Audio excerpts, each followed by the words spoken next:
Hello, नमस्ते, सत श्री अकाल, सलाम।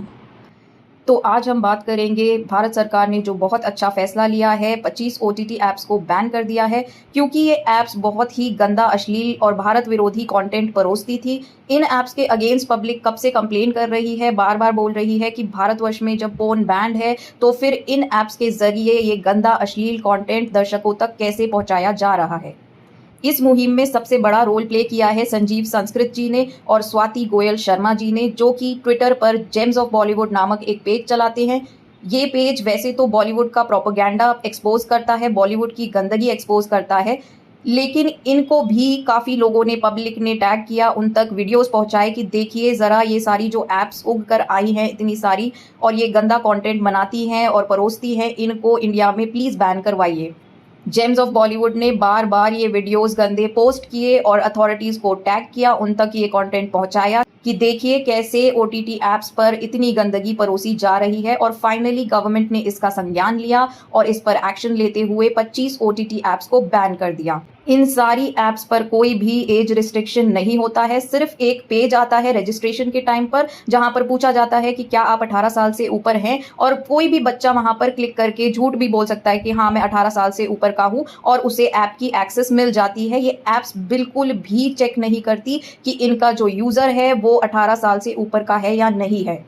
तो ऐसा कंटेंट जब बच्चों के हाथ में जाएगा जिनके दिमाग अभी परिपक्व नहीं हुए हैं, तो उसका नतीजा आप न्यूज़ हेडलाइंस में देख सकते हैं कि आजकल ऐसे केसेस बहुत बढ़ गए हैं जहां पर प्री टीन बच्चे सेक्सुअल असॉल्ट कर रहे हैं या सेक्सुअल एक्टिविटी में पार्टिसिपेट कर रहे हैं, और जब उनसे पूछा जाता है या जब पता लगाया जाता है तो उसका रीज़न ये होता है कि उन्होंने फ़ोन में कोई आपत्तिजनक चीज़ देख ली, आपत्तिजनक वेब सीरीज़ का कोई पार्ट देख लिया, और उसे देखकर वो उत्तेजित हो गए और उनके दिमाग में अभी तक वो प्रोसेस करने की क्षमता नहीं आई है, और इसी कारण उत्तेजना में उन्होंने सेक्सुअल असॉल्ट या फिर सेक्सुअल एक्टिविटी में पार्टिसिपेट कर लिया।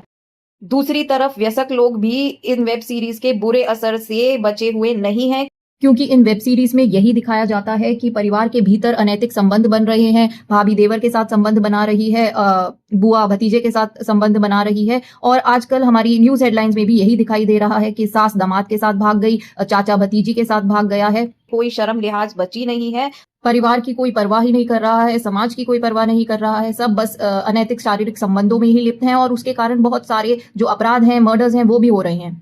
कहीं ना कहीं इस गंदगी को लोगों के दिमाग में डालने का और इस गंदगी को नॉर्मलाइज करने का दोष इन्हीं गंदी एप्स और इन्हीं गंदी वेब सीरीज पर भी जाता है। जब भी हम मास मीडिया में कोई ऐसी चीज देखते हैं जो कि नॉर्मलाइज की जा रही है, तो वो रियल लाइफ में भी नॉर्मलाइज हो जाती है। ऐसी बहुत सारी फिल्में आई हैं जिनमें शादी से पहले बच्चे करने को नॉर्मलाइज किया गया, लिव इन को नॉर्मलाइज किया गया, धर्म के अगेंस्ट जाना, भगवान का मजाक उड़ाना नॉर्मलाइज किया गया, बच्चा किसी और से करना और शादी किसी और से करना नॉर्मलाइज किया गया। और आज की भारतीय सोसाइटी में वही सारी जो गंदगियां हैं वो नॉर्मलाइज हो चुकी हैं।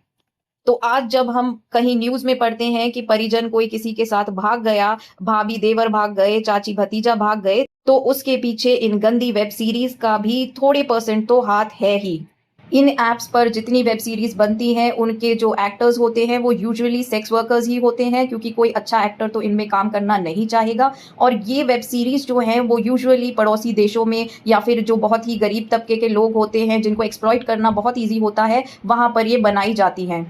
क्योंकि ज़्यादातर प्ले स्टोर्स जहाँ से ऐप्स मिलती हैं वो गंदे कंटेंट या पोर्नोग्राफिक कंटेंट दिखाने वाली ऐप्स को पोस्ट ही नहीं करते हैं, तो ये जो ऐप्स हैं ये ऑडियंस तक पहुंचने का दूसरा तरीका अपनाती हैं। ये प्ले स्टोर्स पर अपना एक जो क्लीन वर्जन है उसकी ऐप पोस्ट करती है, और जब कोई ऐप डाउनलोड करता है तो वहां पर उसको एक लिंक दिया जाता है कि अगर आप ये अश्लीलता है उसका पूरा वर्जन देखना चाहते हैं, पूरा पोर्नोग्राफिक कंटेंट देखना चाहते हैं, तो इस ऐप का जो एक्स रेटेड वर्जन है वो आप यहाँ से डाउनलोड करिए। तो ऐप के अंदर से ही आपको एक लिंक दिया जाता है कि यहाँ से आप इस ऐप का पूरा वर्जन, डर्टी वर्जन डाउनलोड कर सकते हैं।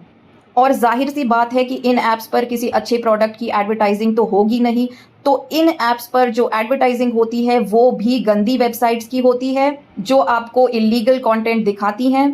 यहीं से जो फ्रेंडशिप क्लब्स हैं जहाँ पर बोला जाता है कि कॉल करके दोस्त बनाइए, रात में अश्लील बातें करिए या फिर अश्लील वीडियो कॉल्स करिए, ऐसी ऐप्स और ऐसी वेबसाइट्स के लिंक भी इन्हीं जो ओटीटी ऐप्स हैं वहीं से दिए जाते हैं और उन गंदी ऐप्स पर उन गंदी वीडियो कॉल्स के ज़रिए लोगों को एक्सप्लॉइट किया जाता है, हनी ट्रैप किया जाता है, उनकी इन्फॉर्मेशन ली जाती है और उनको ब्लैकमेल भी किया जाता है।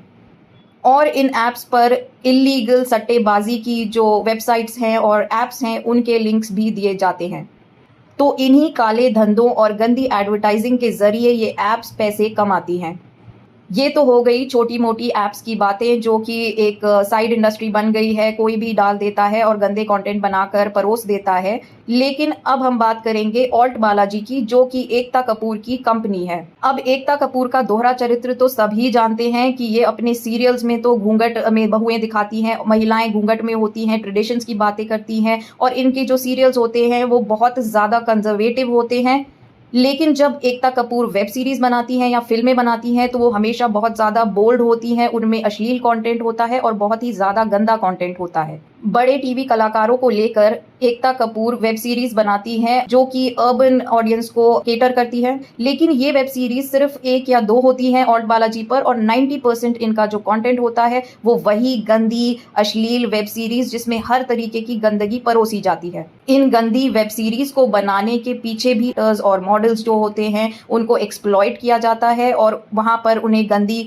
जो वेब सीरीज है उनमें रोल देकर फंसाया जाता है और उनका शोषण किया जाता है। एक एग्जाम्पल मैं दूंगी, इनकी जो 2-3 वेब सीरीज हैं वो कॉलेज या स्कूल की प्रेमाइस में सेट हैं जिसमें सारे कैरेक्टर्स अंडर एज या बिल्कुल यंग होते हैं और अंडर एज स्कूल के स्टूडेंट्स को ये हर तरह के गंदे काम करते हुए दिखाती हैं।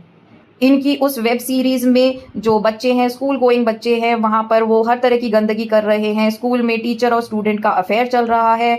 एक स्कूल गोइंग बच्ची को प्रोस्टिट्यूशन में जाते हुए दिखाया गया है और उसको जस्टिफाई भी किया गया है। स्कूल के बच्चों को समलैंगिक जो शारीरिक संबंध है उसमें लिप्त दिखाया गया है। तो जो भी बच्चा है जो कि ऑल्ट बालाजी पर जाता है, कोई भी यंगस्टर जाता है, वो देखता है कि अरे यार ये तो यंगस्टर्स की वेब सीरीज होगी, इसमें स्कूल और कॉलेज के बारे में दिखाया जा रहा है, हम इसे देख लेते हैं। लेकिन वहां जब आप देखने जाते हैं तो इतनी गंदी गंदी बातें हमारे जो युवा पीढ़ी है उसको दिखाई जा रही होती है, सिखाई जा रही होती है। उसके बाद जिस क्लिप से ये सारी कहानी शुरू हुई है वो एकता कपूर की एक वेब सीरीज है। उसका एक एपिसोड था जिसमें आप सुनकर भी भौचक्के रह जाएंगे। उस वेब सीरीज में एक बेटे को अपनी दादी, अपनी माँ, अपनी बहन और अपनी भाभी के साथ शारीरिक संबंध बनाते हुए दिखाया गया है। आप सोच सकते हैं कि एकता कपूर जैसी जो महिला है जो कि मंदिरों में जाती है, संस्कारी होने का ढोंग करती है, उसके पास ऐसा कॉन्सेप्ट आता है और वो ऐसे कॉन्सेप्ट को ओके करती है, उसे शूट करती है और उसे अपने इतने बड़े प्लेटफॉर्म, अपनी ओटीटी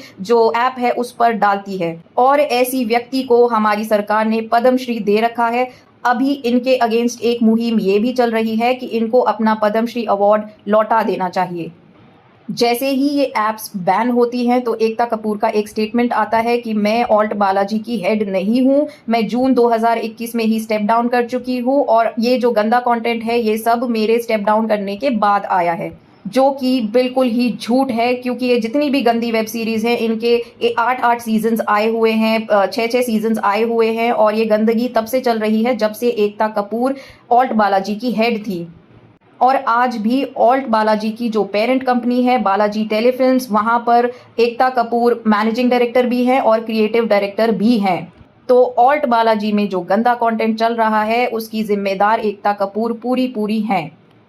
यहाँ पर मैं ऑडियंस को भी बहुत धन्यवाद देना चाहती हूँ कि उन्होंने ये कंटेंट को देखा, उसे पहचाना, उसको रेलेवेंट अथॉरिटीज़ तक पहुँचाया। अगर रेलेवेंट अथॉरिटीज़ तक नहीं भी पहुँचा सकते हैं तो वो जानते हैं कि ऐसे पेजेस हैं जो कि बॉलीवुड की गंदगी को एक्सपोज करते हैं, तो वहाँ तक ही पहुँचा दीजिए और आपका काम हो जाएगा। आपको याद होगा कि राज कुंद्रा भी ऐसी ही एक ऐप चलाते थे और ऐसी ही गंदी ऐप चलाने के कारण वो जेल की यात्रा भी करके आए हैं। परंतु जिस तरह से राज कुंद्रा जी को जेल काटनी पड़ी उस तरह का कोई एक्शन एकता कपूर और बाकी ये जितनी भी ऐप्स हैं उनके ओनर्स पर भी होना चाहिए